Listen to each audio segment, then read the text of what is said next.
উচ্ছ্বাসিত হয়ে তাদের দুজনকে ঝাপটে ধরে বলল, 5 বছর তো হবেই। লাস্ট তোমরা কোরবানি ঈদের ছুটিতে আমাদের গ্রামে গিয়েছিলে, তারপর তো আমার দেখাই হয়নি। সোনিয়া আহমেদ হুট করে নাক ছিটকে বলে উঠলেন, বাধ্য হয়ে গিয়েছিলাম বুঝলি, তোর চাচার জন্য। গ্রামে আবার মানুষ থাকে নাকি? চড়ুই পাখির মতো দুটো রুম, ঘিনঘিনে পরিবেশ, সৌর বিদ্যুৎ, মাটির চুলা, স্যাঁতসেঁতে কল, টয়লেট। লিলি মাথা নিচু করে শুকনো মুখে বলল, আমরা এখন সিলিন্ডারে রান্না করি চাচি। স্যাঁতস্যাঁতে কল, টয়লেট আর নেই। তোমাদের শহরের ওয়াশরুমগুলোর মতোই আমাদের পাকা ওয়াশরুম আছে, তবে বিদ্যুতের ব্যবস্থা এখনো হয়নি। গ্রামের লোকজন আশাবাদী, খুব শীঘ্রই বিদ্যুতের ব্যবস্থা হয়ে যাবে। নিজের ভাগের অর্ধেক জমি তো তোর বাবা বেচেই দিয়েছেন, আর সেই জমি বিক্রির টাকা দিয়ে খুব ফুটানি চলছে, তাই না? দেখিস আবার তোর চাচা ভাগের জমিটাও না তোর বাবা আবার বেচে দেন। না চাচি, বাবা কেন, পৃথিবীর কেউই পারবে না চাচাকে ছাড়া চাচার জমি বিক্রি করতে। দলিল অনুযায়ী চাচাই ওই জমির মালিক। তুমি অহেতুক টেনশন করো না। সোনিয়া আহমেদ প্রসঙ্গ ঘুরিয়ে রেশমি রনককে উদ্দেশ্য করে বললেন, শুন লিলি, 1 সপ্তাহের জন্য এ বাড়িতে বেড়াতে এসেছে। বোনকে পেয়ে আবার স্কুল, প্রাইভেট পড়ালেখা চাঙ্গে তুলে বসো না, রুটিন অনুযায়ী চলতে হবে। দুজনই হাসি মাখা মুখে মাথা নাড়ালো। রেশমিকে উদ্দেশ্য করে সোনিয়া আহমেদ ব্যস্ত হয়ে বললেন, তোর একটা জামা দে লিলিকে, দুজনেরই তো শরীরের গঠন এক। তুই শুধু লিলির থেকে 1 বছরের ছোট, আশা করছি তোর জামা লিলির গায়ে ফিট হবে। রেশমি আলমারির দিকে এগিয়ে এক গাল হেসে বলল, দিচ্ছি, দাঁড়াও। রনক পেটে হাত চেপে হুমড়ি হয়ে ওয়াশরুমে প্রবেশ করলো। হয়তো প্রাকৃতিক ডাক এসেছে। রনক মাত্র ক্লাস 5-এ উঠল, আর রেশমি নিউ 10-এ উঠেছে সবে। লিলি রনকের যাওয়ার পথে তাকিয়ে খানিক হাসল। সোনিয়া আহমেদ লিলির সম্মুখে দাঁড়িয়ে জিজ্ঞাসু দৃষ্টিতে বললেন, তোর বড় বোন ঝুলি কেমন আছে? লিলি শুকনো হেসে বলল, কোনো রকম। দুলাভাই তো আপুকে আমাদের বাড়িতে আসতেই দেন না। আমাদের ওই বাড়িতে তেমন যাওয়া হয় না। সুখে আছে তো স্বামীর সাথে? আছে, ওই আর কি। ঠিক আছে, জামাটা পাল্টে নে। সোনিয়া আহমেদ হনহনিয়ে রুম থেকে প্রস্থান নিয়ে সোজা ওনার রুমে প্রবেশ করলেন। জুবায়ের আহমেদ তন্মধ্যে লিলির সমস্ত সার্টিফিকেটগুলো নিরাপদ জায়গায় লুকিয়ে ফেলেছেন। সোনিয়া আহমেদ পেছন থেকে জুবায়ের আহমেদের কাঁধে হাত রেখে এক নিঃশ্বাসে গড়গড় করে বললেন, শুনো জুবায়ের, বাড়িতে মা বাবা নেই বলেই কিন্তু আমি লিলিকে 1 সপ্তাহের এ বাড়িতে থাকতে বলেছি। ফিরে এসে বাড়িতে বাড়তির লোক দেখলে কিন্তু মা বাবা ভীষণ রেগে যাবে। তোমার ভাইয়ের মেয়েকে বলে দিও 1 সপ্তাহ পরেই যেন সে এই বাড়ি থেকে বিদায় নেয়। এই 1 সপ্তাহ আমি চেষ্টা করব ওর সাথে ভালো ব্যবহার করতে, কিন্তু 1 সপ্তাহের বেশি হয়ে গেলে কিন্তু আমি আবার খারাপ ব্যবহার আটকে রাখতে পারবো না, এই বলে রাখলাম। জুবায়ের আহমেদ পিছু ফিরে তিক্ত স্বরে বললেন, সোনিয়া, এত ব্যস্ত হচ্ছ কেন? দয়া করে চুপ করো। 1 সপ্তাহ পর দেখা যাবে কি হয়। 1 সপ্তাহ পর দেখা যাবে মানে? কি বলতে চাইছো তুমি? জুবায়ের আহমেদ উদাসী ভাব নিয়ে বললেন, কিছু না, লিলির হয়তো খিদে পেয়েছে, যাও নাস্তা বানাও। সোনিয়া আহমেদ রাগে গজগজ করে ওয়াশরুমের দিকে পা বাড়াচ্ছেন আর বলছেন, যত জ্বালা আমার! গ্রাম থেকে এজন আসবে সেজন আসবে, সবার থাকার জায়গা আমার মা বাবাকেই করতে হবে, তাদের আপ্যায়নও আমারই খেটে খুঁটে করতে হবে। জুবায়ের আহমেদ দীর্ঘশ্বাস ছেড়ে বিছানায় পা ঝুলিয়ে বসে মাথা নিচু করে হতাশাগ্রস্ত হয়ে বললেন, এত সহজ হবে না রে লিলি, তোকে এই বাড়িতে রাখা, তোর স্বপ্ন পূরণে সাহায্য করা। তোর চাচা হয়তো হেরে যাবে লিলি, বাস্তবতা তোর চাচাকে হারিয়ে দেবে, সাথে তোকেও তোর বাস্তবতা শিখিয়ে দিবে। লিলি জামা পাল্টে আয়নায় নিজের প্রতিবিম্বের দিকে তাকিয়ে আছে। গাউন কখনো পরেনি লিলি, চুড়িদারে অভ্যস্ত সে। রেশমি ড্রেসটা একদম ফিটফাট ভাবে লিলির গায়ে লেগেছে। রেশমি ওয়াশরুম থেকে ফ্রেশ হয়ে রুমে প্রবেশ করে মুগ্ধ দৃষ্টিতে লিলির প্রতিবিম্বের দিকে তাকিয়ে বলল, ওয়াও আপু, ব্ল্যাক গাউনে তোমাকে জাস্ট ফাটাফাটি লাগছে, শুভ্র শরীরে কৃষ্ণরং, একবার বোঝো কত ভালো কম্বিনেশন। লিলি লজ্জামাখা হাসি দিয়ে মাথাটা নিচু করে বলল, ধ্যাত, কি যে বলো রেশমি, এই জামাটায় আমার থেকে বেশি তোমাকে ভালো মানাবে। তুমিও তো শুভ্র পরি। রেশমি তোয়ালে হাতে নিয়ে পেছন থেকে লিলির কাঁধে মাথা রেখে লিলির প্রতিবিম্বের দিকে তাকিয়ে হালকা হেসে বলল, ঠিক আছে, বাট আমার মনে হচ্ছে আমার চেয়ে এই ড্রেসটা তোমাকে ভালো মানাচ্ছে। লিলি চোখ তুলে দুজনের প্রতিবিম্বের দিকে তাকিয়ে মৃদু হাসল। তন্মধ্যে সোনিয়া আহমেদ রেশমির রুমে প্রবেশ করে জোরপূর্বক হেসে লিলিকে উদ্দেশ্য করে বললেন, লিলি শুনছিস? লিলি তড়িঘড়ি করে সোনিয়া আহমেদের দিকে এগিয়ে এলো। সোনিয়া আহমেদ লিলির কাঁধে হাত রেখে ইতস্তত ভঙ্গিতে বললেন, একটু রান্নাঘরে আসবি, পরোটা বানাতে হবে। আসলে আমি একা হাতে পারছি না, তার মধ্যে মাও বাড়িতে নেই। তুমি এত ইতস্তত বোধ করছো কেন চাচি? বাড়িতে তো আমি রোজই কত কাজ করতাম, এখানে না হয় তোমাকে একটু সাহায্য করলাম, এতে এত ইতস্তত বোধ করার কি আছে? উফ, বাঁচালি, চল তাহলে রান্নাঘরে। রেশমি ওনাদের পিছু পিছু রান্নাঘরের দিকে অগ্রসর হতেই সোনিয়া আহমেদ তীক্ষ্ণ দৃষ্টিতে রেশমির দিকে তাকিয়ে বললেন, এই তুমি কোথায় যাচ্ছিস? রনককে নিয়ে পড়তে বস। আজও যদি ববি তোদের পড়া নিয়ে আমার কাছে কোনো কমপ্লেন করে না, তখন বুঝবি মজা। রেশমি ভয়ে শুকনো ঢোক গিলে হ্যাঁ সূচক মাথা নাড়ালো। লিলি জিজ্ঞাসু দৃষ্টিতে সোনিয়া আহমেদকে বলল, ববি? ববি ওদের প্রাইভেট টিউটর, তুই চিনবি না। আধ ঘন্টার মধ্যে গরম গরম পরোটা বানিয়ে লিলি খাবার টেবিলে পরিবেশন করে দিল। সাথে অমলেটও আছে। রেশমি রনক পড়ার টেবিল ছেড়ে খাবার টেবিলে চলে এলো। জুবাইর আহমেদ পত্রিকা পড়া ছেড়ে খাবার টেবিলে চলে এলেন। লিলি রান্নাঘরে সোনিয়া আহমেদের পাশে দাঁড়িয়ে আছে। ফুটন্ত পানিতে চা পাতা ছেড়ে সোনিয়া আহমেদ ব্যস্ত ভঙ্গিতে লিলিকে উদ্দেশ্য করে বললেন, তুই গিয়ে খেতে বস, আমি চাটা নিয়ে আসছি। থাক না চাচি, তুমি এলেই একসাথে খাবো। তখনই জুবাইর আহমেদ লিলিকে ডেকে বললেন, লিলি আয় খেতে বস। লিলি তড়িঘড়ি করে খাবার টেবিলের সামনে এসে দাঁড়ালো। জুবাইর আহমেদ ওনার পাশের চেয়ারটা টেনে মৃদু হেসে লিলিকে বললেন, বস। লিলি চেয়ারটা টেনে বসতেই কেউ সদর দরজায় কলিং বেলটা বাজালো। রান্নাঘর থেকে সোনিয়া আহমেদ লিলিকে ডেকে বললেন, লিলি, দেখ তো কে এসেছে, তুই এখনো খেতে বসিসনি? যাচ্ছি চাচি। লিলি দ্রুত পায়ে হেঁটে সদর দরজাটা খুলে দিতেই ববির গৌরবর্ণের আদলের শান্ত মুখটা লিলির দু চোখের মনিতে স্পষ্ট হলো। ববি অপলক দৃষ্টিতে লিলির দিকে এক ধ্যানে তাকিয়ে আছে। লিলির নজরকাড়া রূপ ববিকে মনোমুগ্ধের মতন টানছে। মৌনতা কাটিয়ে লিলি বিস্মিত চোখে বেশ উচ্ছ্বাসিত হয়ে ববির দিকে তাকিয়ে বলল, ববি ভাই? ববি ধ্যান কাটিয়ে ব্যতিব্যস্ত স্বরে লিলিকে বলল, কি অবস্থা আপনার? সোনিয়া আন্টি আপনাকে মেনে নিয়েছেন তো? লিলি চোখ ঘুরিয়ে রান্নাঘরের দিকে তাকিয়ে দেখল সোনিয়া আহমেদ খুব মনোযোগ দিয়ে চা বানাচ্ছেন।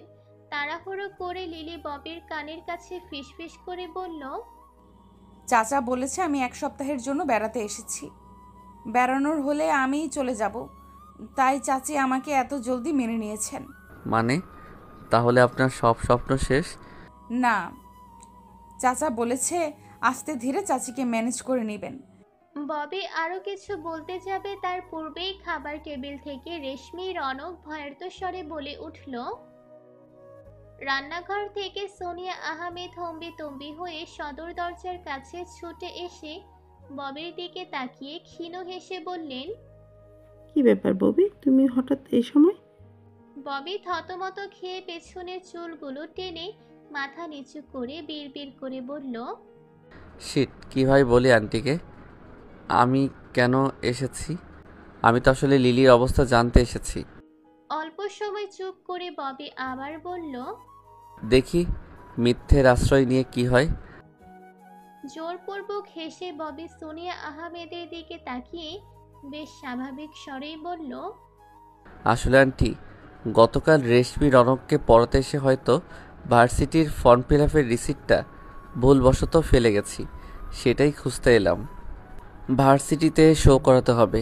ও আচ্ছা, এই ব্যাপার। এসো ভেতরে এসো, স্টাডি রুমে বসো, আমি খুঁজে দেখছি রিসিপ্টটা। লিলি ববির সম্মুখে দাঁড়িয়ে থাকতে দেখে সোনিয়া আহমেদ রাগান্বিত হয়ে লিলির কানে ফিসফিসিয়ে বললেন, তুই এখানে কি করছিস? খেতে বস যা। লিলি মাথা নিচু করে দ্রুত পায়ে হেঁটে খাবার টেবিলে বসে গেল।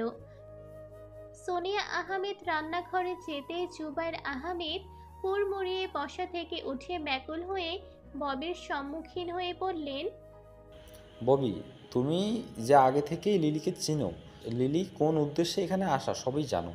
এই ব্যাপারগুলো সোনিয়াকে ভুল ক্রমেও জানাতে দিও না প্লিজ। আমি চেষ্টা করব আস্তে ধীরে সব কিছু সামনে আনার। আপাতত মেয়েটা নিরাপদে কয়েকটা দিনে বাড়িতে থাক। আপনি নিশ্চিন্তে থাকুন আঙ্কেল, ভুলক্রমেও আন্টিকে আমি এসব শেয়ার করব না। সোনিয়া আহমেদকে চা নিয়ে আসতে দেখে জুবাইর আহমেদ গলা খাঁকড়ে দিয়ে ববিকে বললেন, ববি এসো, খেতে বসো। একদম সঠিক সময় এসেছো তুমি। আসলে আঙ্কেল, আমি একটা দরকারে এই অসময়ে এসেছি। তাছাড়া আমি বাড়ি থেকে নাস্তা করে বের হয়েছি। সোনিয়া আহমেদ কাপে চা ঢেলে ববির হাতে কাপটা ধরিয়ে দিয়ে মিষ্টি হেসে বললেন। নাও চাটা খাও, বসো আগে। ববি অপারগ হয়ে চা নিয়ে খাবার টেবিলে বসতেই রেশমি রনক খাবার ছেড়ে উঠে নতজানু হয়ে ববিকে বলল, আসসালামু আলাইকুম স্যার। ওয়ালাইকুম আসসালাম। খাবার ছেড়ে উঠলে কেন? বসো, খাও। দুজনেই আবার খাবার টেবিলে বসে পড়ল।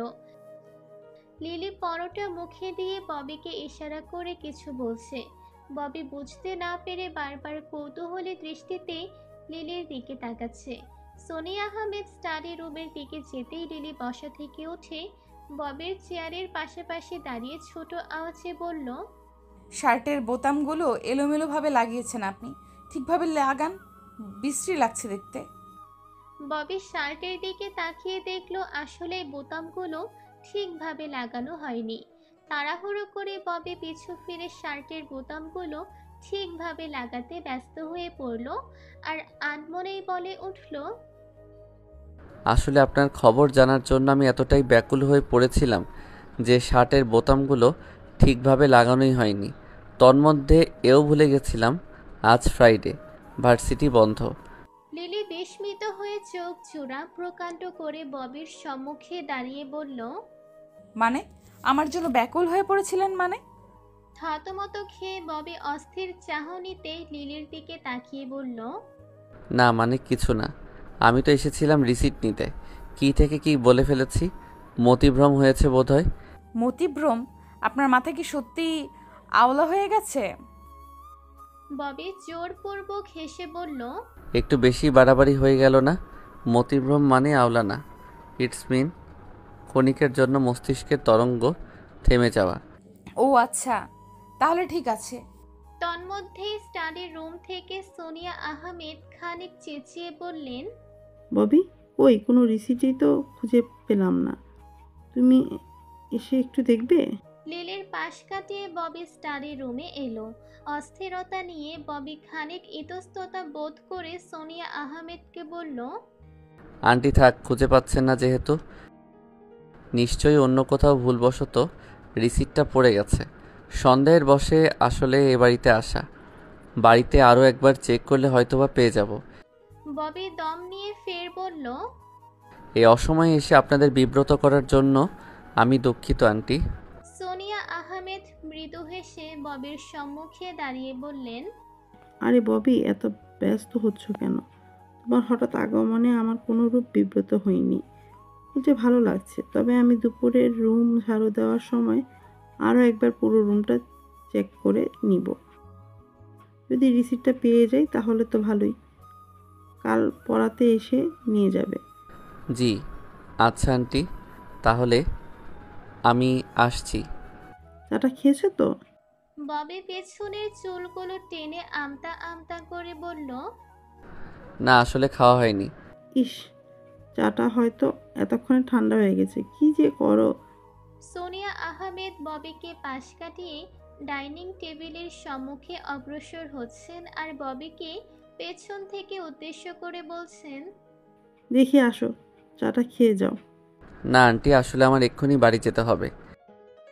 তন্মধ্যেই ববির ঠান্ডা চায়ের কাপটা হাতে নিয়ে লিলি সোনিয়া আহমেদকে উদ্দেশ্য করে ক্ষীণ স্বরে বলল, চাচি, ওনার চাটা ঠান্ডা হয়ে গেছে, আমি কি গরম করে দিব? আমি এক্ষুনি তোকে বললাম, এর পূর্বে তুই বুঝে গেলি? যা তাড়াতাড়ি গরম করে নিয়ে আয়। লিলি রান্নাঘরের দিকে পা বাড়াতে সোনিয়া আহমেদ ববিকে ইশারা করে মৃদু হেসে বলল, বসো ববি, চাটা খেয়ে যাও। জুবাইর আহমেদ মুখে পরোটা নিয়ে ববিকে অস্পষ্ট স্বরে বললেন, ববি বসো, চাটা খেয়ে যাও। আপত্তি সত্ত্বে ববি চেয়ার টেনে বসলো। সোনিয়া আহমেদ ববির পাশের চেয়ারটা টেনে বসলেন আর তৃষ্ণার্ত গলাটা পানি দিয়ে ভিজিয়ে মলিন হেসে বললেন, এই যে মেয়েটা দেখলে, ওর নাম লিলি, আমার ভাসুরের মেয়ে, গ্রাম থেকে এসেছে। একেবারের জন্য নাকি বেড়াতে এসেছে? আরে না না, একেবারের জন্য আসবে কেন, কয়েকদিনের জন্য বেড়াতে এসেছে। গ্রামে ওর মা বাবা আছে না। ও আচ্ছা, বেড়াতে এসেছে। এই প্রথম আমাদের বাড়িতে এলো, বুঝলে? তাই বললাম কয়েকদিন থেকে যেতে। আমার ছেলে মেয়েও তো মন চায় যে এটা তো বোনের সাথে সময় কাটাতে, দুষ্টু মিষ্টি খুনসুটি করতে। তাই আরও বিশেষ করে রেখে দিলাম। ববি এদিক ওদিক ফের স্থির দৃষ্টিতে সোনিয়া আহমেদের দিকে তাকিয়ে বললেন, আপনার মা বাবা বাড়িতে নেই? হ্যাঁ, গতকাল রাতে কক্সবাজারে ট্যুরে গেছেন বাবা অফিস থেকেও। অবশ্য মা বাবা বলেছিলেন রেশমি রনককে সাথে নিয়ে যেতে, তবে আমি বাদ সাধলাম। কিছুদিন পরেই ওদের সেমিস্টার পরীক্ষা। পরীক্ষার পূর্বে পড়ালেখায় কোনো বিলম্ব করতে চাই না। ববি তিক্ততা নিয়ে মনে মনে বিড়বিড়িয়ে বলল, আপনার তো সব বিষয়ে বাড়াবাড়ি। 2 বছর ধরে আমি ওদের গাইড করছি। শুক্রবার বাদে আজ পর্যন্ত আপনাদের কোথাও একদিনের জন্য বেড়াতে যেতে দেখলাম না। কোনো কারণে অন্তত একদিনের জন্য প্রাইভেট মিস করতে দেখলাম না। প্রতিবার আমাকেই বাহানা দিয়ে 1-2 দিনের জন্য গ্যাপ দিতে হয়। ছেলে মেয়েদের জ্বর থাকলেও কান মলে পড়াতে বসান, পড়তে মন চাইলেও বকাঝকা করে পড়তে বসান। উপরওয়ালা জানেন উনি কোন মাটি দিয়ে আপনাকে তৈরি করেছেন। তন্মধ্যেই লিলি গরম চা নিয়ে ববির সম্মুখে চাটা রাখলো। লিলির ঘর্মাক্ত ক্লান্ত মুখটাতেও ববি এক ধরনের মাদকতা খুঁজে পাচ্ছে। অপলক দৃষ্টিতে ববি লিলির দিকে তাকিয়ে শুকনো মুখে স্লান হাসি ফুটিয়ে মনে মনে বিড়বিড় করে বলল, এবার তো আমার রোজই নিয়ম করে টিউশনে আসতে হবে পুতুল বউ। শুক্রবারেও গ্যাপ দেওয়া যাবে না। হাজার প্রতিকূলতা থাকা সত্ত্বেও এই ববি ঠিক ছুটে আসবে। কোনো পিছুটানি ববিকে আটকে রাখতে পারবে না। লিলির টানে, পুতুল বউয়ের টানে ববি ঠিক সকল প্রতিকূলতা উপেক্ষা করে তার 2 চোখের তারায় জ্বলে উঠবে। ক্লান্তহীন দৃষ্টিতে ববি লিলির দিকে তাকিয়ে আছে। লিলি মাথা নিচু করে ববিকে উদ্দেশ্য করে মলিন স্বরে বলল, চাটা জলদি খেয়ে নিন ববি ভাই, নতুবা ফের ঠান্ডা হয়ে যাবে। সোনিয়া আহমেদ তীক্ষ্ণ দৃষ্টিতে লিলির দিকে তাকিয়ে বললেন, কে ববি ভাই বললি কেন? ববির নাম ধরে ডাকলি কেন? লিলি ভয়ার্ত দৃষ্টিতে সোনিয়া আহমেদের দিকে তাকিয়ে নিচু আওয়াজে বললেন, তাহলে কি বলে ডাকবো চাচি? স্যার ডাকবি স্যার। রেশমি আর রনক যা ডাকে তা। জুবাইর আহমেদ গলা খাকিয়ে বললেন, স্যারই ডাকবি, স্যারই ভালো। আগে থেকে স্যার ডেকে প্র্যাকটিস করে রাখতে হবে তো, নাকি? বলা যায় না, ভবিষ্যতে হয়তো এই ডাকটা কাজে লাগতে পারে। সোনিয়া আহমেদ কৌতূহলী হয়ে জুবাইর আহমেদকে বললেন, এই আগে থেকে প্র্যাকটিস করে রাখবে না মানে? কি বলতে চাইলে তুমি? তন্মধ্যেই ববি নাকে মুখে চা উঠল। চায়ের প্রথম চুমুকে সোনিয়া আহমেদ খরতর করে শুনে ববির গলার গহরে চাটা আর ছাই পেল না, উল্টে বেরিয়ে এলো।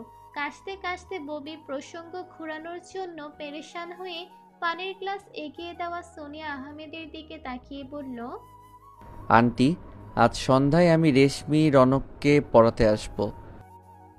মূলত এই কথাটা বলার জন্যই এই সময় আসা।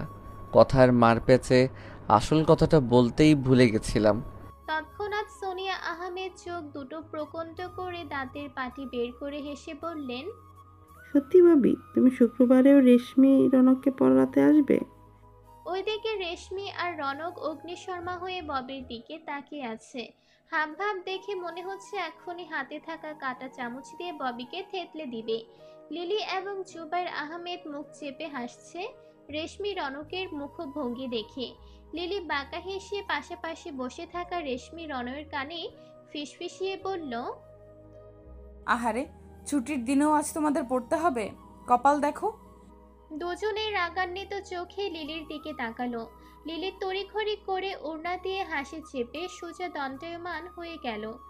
চাটা কোনো রকমে একটানে শেষ করে ববি চেয়ার ছেড়ে উঠে সোনিয়া আহমেদের দিকে তাকিয়ে বেশ ব্যস্ত ভঙ্গিতে বলল, জি আন্টি, সত্যি।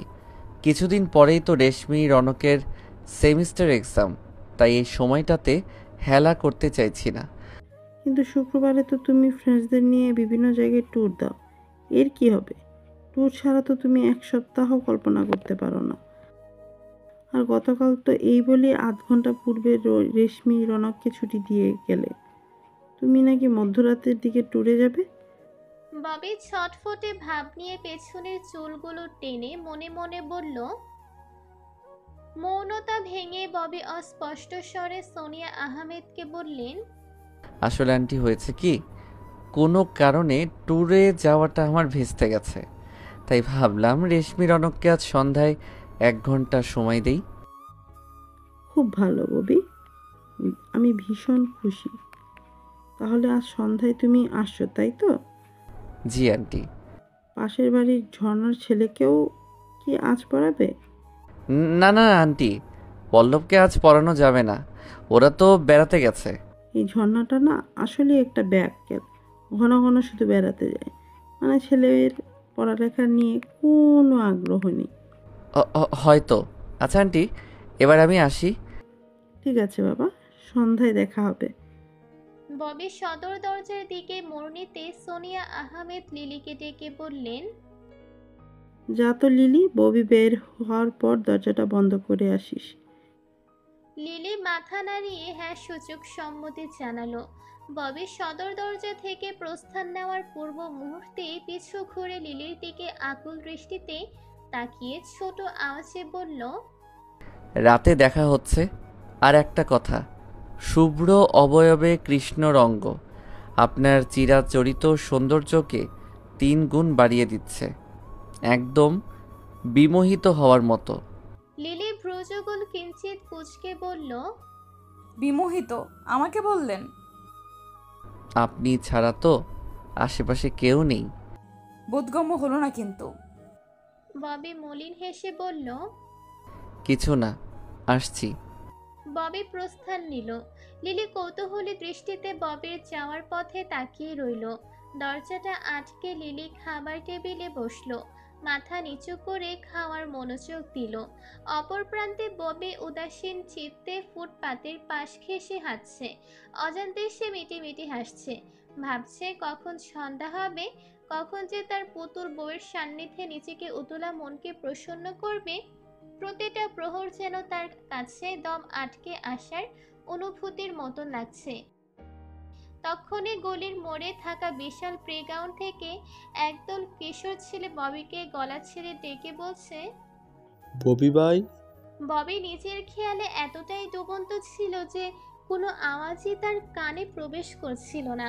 কিশোরগুলো ফের একজোট হয়ে গলার সমস্ত জোর দিয়ে ডেকে বলল, ববি ভাই। ববির টনক এবার নড়ল। পাশে ফিরে গলির মোড়ে তাকাতেই কিশোর ছেলেগুলো ফের চেঁচিয়ে বলল, ববি ভাই, আজ খেলবে না? ববি এক ছোটে রাস্তার ওপাশে গিয়ে ছেলেগুলোর সম্মুখে দাঁড়িয়ে একটা ছেলের হাত থেকে ক্রিকেট ব্যাট হাতে নিয়ে ব্যাটটাকে চোখে ঘুরিয়ে দেখছে আর উল্লাসে চেঁচিয়ে বলছে, ইয়েস, খেলা হবে। ছেলেগুলো কিলখিলিয়ে হেসে বলল, চলো তবে শুরু হয়ে যাক। ববি ব্যাটে ঠ্যাস দিয়ে দাঁড়িয়ে বেশ ভাব নিয়ে বলল। প্রথমে কিন্তু আমি ব্যাটিং করব। কিশোর দল থেকে একটা 10 বছরের ছেলে মাথায় ক্যাপ পরে গম্ভীর স্বরে বলল। তুমি তো সব সময় ব্যাটিং করো ববি ভাই, আমাদের কাউকে সুযোগই দাও না। ববি ব্যাটটা হাতে তুলে ব্যাটিং করার ভঙ্গি নিয়ে বলল। আচ্ছা যা, আজ তোকে প্রথমেই ব্যাটিংয়ের চান্স দিলাম, কেন বলতো? কিশোর ছেলেটা দাঁতের পাটি বের করে হেসে বলল। কেন কেন? ববি বল ছাড়াই ব্যাটিং করছে আর এক গাল হেসে বলছে। কারণ আজ তোদের ববি ভাই ভীষণ খুশি। কিশোর ছেলের দল খুশিতে উচ্ছ্বাসিত হয়ে খেলায় মনোনিবেশ করল। ববি ও লিলিকে কিছু মুহূর্তের জন্য ভুলে খেলায় মনোযোগ দিল। দুপুর 11টা। লিলি ছাদে উঠে রেশমি রনকের সাথে লুকোচুরি খেলছে। মই পেয়ে 3 জন একতলা বাড়ির ছাদে উঠেছে। ছাদ থেকে গলির মোড়ের প্লেগ্রাউন্ডটা স্পষ্ট দেখা যাচ্ছে। লিলির চাচার বাড়ি থেকে প্লেগ্রাউন্ডটা বেশি দূর হবে না।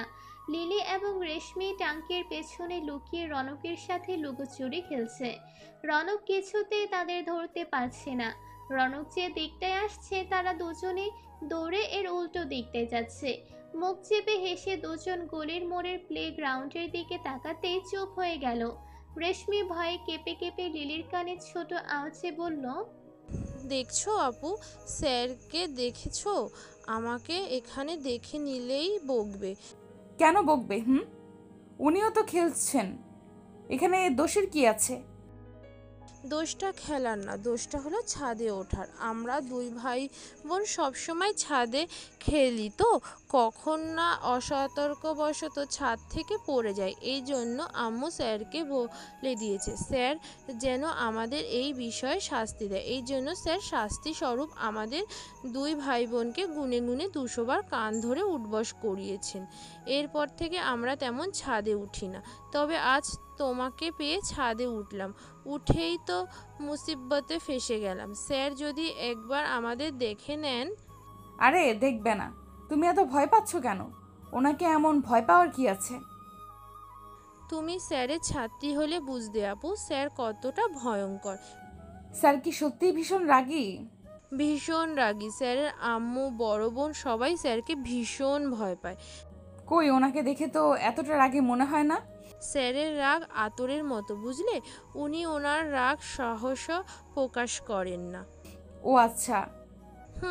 চলো আমরা ছাদ থেকে নামি। তন্মধ্যেই আকাশ জুড়ে বৃষ্টির আনাগোনা শুরু হলো। রোদ কেটে এত শীঘ্রই আকাশে বাদলের তাণ্ডব শুরু হয়ে যাবে কারো হয়তো বোধগম্যই ছিল না। শ্রাবণের দিনগুলো এমনই, আকাশ এই ভালো তো এই খারাপ। রেশমি রনকের হাত ধরে দৌড়ে মই বেয়ে ছাদ থেকে নেমে গেল। তারা দুজনেই জানে বৃষ্টিতে ভিজলে তাদের মা তাদের আস্ত রাখবে না। লিলি এখনো ছাদে দাঁড়িয়ে প্লেগ্রাউন্ডের দিকে এক ধ্যানে তাকিয়ে আছে। রেশমি রনকের হাত ডাক তার কান অবধি পৌঁছাচ্ছে না। ববি কিশোরদের সাথে বৃষ্টিতে ভিজে দৌড়ঝাঁপ সাথে হই হুল্লোড় করছে এবং খেলছেও। এই মুহূর্তে ববিকে কিশোরদের মতোই বেপরোয়া মনে হচ্ছে। প্যান্টের নিচের দিকটা বটে ববি টাকনুর অনেকটা উপরে উঠিয়ে রেখেছে। শার্টের হাতাচোরা ফোল্ড করে কোণে অবধি গুজে রেখেছে। ব্যাট হাতে নিয়ে কিশোরদের সাথে সে লাফাচ্ছে আর প্রাণবন্ত হাসিতে ফেটে পড়ছে। চুলগুলো লেপ্টে কপালের সাথে মিশে আছে। সিক্ত অবস্থায় ববির সর্বাঙ্গে শুভ্রতা স্নিগ্ধতা ছড়িয়ে পড়েছে। এই অমায়িক সৌন্দর্যকে ববি প্রস্ফুটিত হচ্ছে। লিলি অপলক দৃষ্টিতে ববির প্রাণোচ্ছলতায় ভরা উচ্ছ্বাস দেখছে। দৌড়ঝাঁপের মাঝে অকস্মাৎ ববির চোখ গেল ছাদে স্তব্ধ হয়ে দাঁড়িয়ে থাকা লিলির দিকে। যদিও দূর থেকে লিলিকে স্পষ্ট দেখছে না ববি, তাও অস্থির দৃষ্টিতে ববি লিলির দিকে তাকিয়ে আছে। আশেপাশের ভিড় জমিয়ে থাকা কিশোররা ববিকে নিয়ে চারপাশে ঘুরছে আর ববিকে হাত দিয়ে ঠেলছে। ববির সমস্ত ভিড় বাচ্চা শোরগোল সবকিছুকে উপেক্ষা করে লিলির দিকে এক ধ্যানে তাকিয়ে আছে। লিলি অকস্মাৎ ববির থেকে চোখ ফিরিয়ে ভেজা শরীরের ছাদ থেকে প্রস্থান নিতেই প্লেগ্রাউন্ড থেকে ববি গলার সমস্ত জোর দিয়ে চেঁচিয়ে বলল, লিলি লিলি লিলি লিলি